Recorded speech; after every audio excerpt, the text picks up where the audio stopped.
Καλησπέρα σας. Το βίντεο αυτό έχει να κάνει με τη διαδικασία ενσωμάτωσης σε μία ανάρτηση του blogger ενός βίντεο από το YouTube. Ήδη είμαστε μέσα σε μία ανάρτηση, έχουμε δημιουργήσει δηλαδή μία ανάρτηση. Στο τίτλο βάζουμε συνήθως το τίτλο του βίντεο. Το δικό μας βίντεο έχει ένα τίτλο 2+2=5. Το κάνουμε αντιγραφή και το κάνουμε επικόλληση ώστε να υπάρχει ο τίτλος. Γράφουμε και μια σύντομη περιγραφή για το βίντεο αυτό, για να μην την γράφουμε τώρα, την αντιγράφουμε ή την είχαμε την γραμμένη.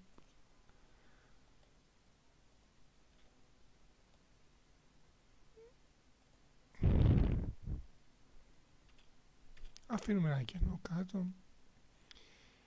και πατάμε την επιλογή εισαγωγή βίντεο. Κάνουμε εισαγωγή βίντεο. Εδώ στην τελευταία φορά είχαμε αυτό το βίντεο επιλεγμένο. Αν δεν υπήρχε επιλεγμένο, θα ερχόμασταν εδώ και θα κάναμε μία αντιγραφή της διεύθυνσης. Θα την επιλέγαμε. Θα ερχόμαστε εδώ. Θα κάναμε επικόλληση και αναζήτηση.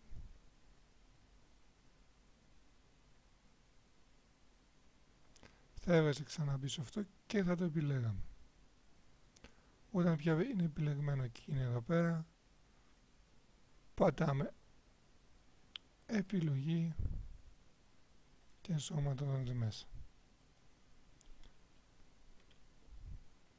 Και μετά πατάμε δημοσίευση ώστε να δημοσιευτεί το βίντεο.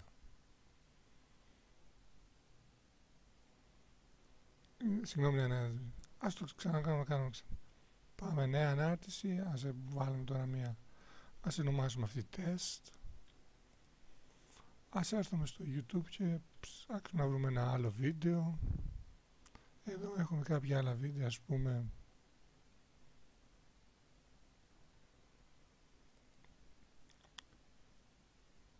το βίντεο είναι εδώ πέρα, παίζει. Το σταματάμε για να μην χρειάζεται. Επιλέγουμε το τίτλο, κάνουμε αντιγραφή, πηγαίνουμε στο blog και το κάνουμε και επικόλληση εδώ πέρα. Ας ζήσουμε αυτό το δες που είχαμε γράψει.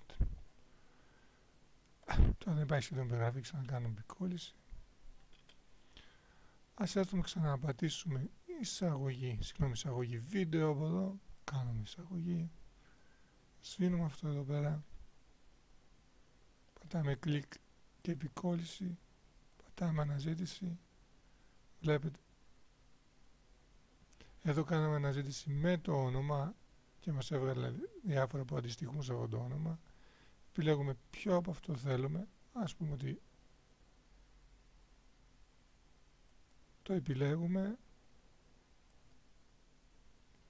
και μπαίνει και αυτό το βίντεο μέσα στην ανάρτησή μας και πατάμε δημοσίευση. Είδαμε εδώ ότι η επιλογή έγινε με βάση την περιγραφή, τον τίτλο του βίντεο, γι' αυτό και μας έβγαλε και περισσότερες επιλογές, ενώ στην άλλη περίπτωση, αφού είχαμε βάλει διεύθυνση, ήταν μία και μοναδική επιλογή που βγήκε.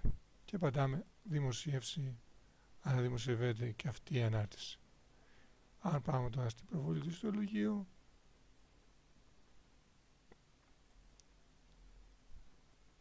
θα δούμε ότι οι δύο τελευταίες μας αναρτήσεις έχουν μέσα το βίντεο, το οποίο και μπορούμε να παίξουμε απλώς κάνοντας κλικ πάνω στο βίντεο, το οποίο αρχίζει να παίζει μέσα πρώτα, όπως βλέπετε. Παίζει μέσα στην ανάρτηση. Αν θέλουμε να το δούμε σε πλήρη σύνδεση, πατάμε full screen, δηλαδή πλήρη οθόνη. Ή τώρα πατάμε escape για να φύγουμε από την πλήρη οθόνη. Αν θέλουμε μπορούμε να το πάμε να το παρακολουθήσουμε κατευθείαν στο YouTube. Όπως, ας το σταματήσουμε εδώ πέρα για ένα μηνύριο. Αυτά ελπίζω να σας βοήθησε να δείτε τη διαδικασία ώστε να ενσωματώνουμε μέσα σε μια ανάρτηση του blogger ένα βίντεο, το οποίο είναι από το YouTube.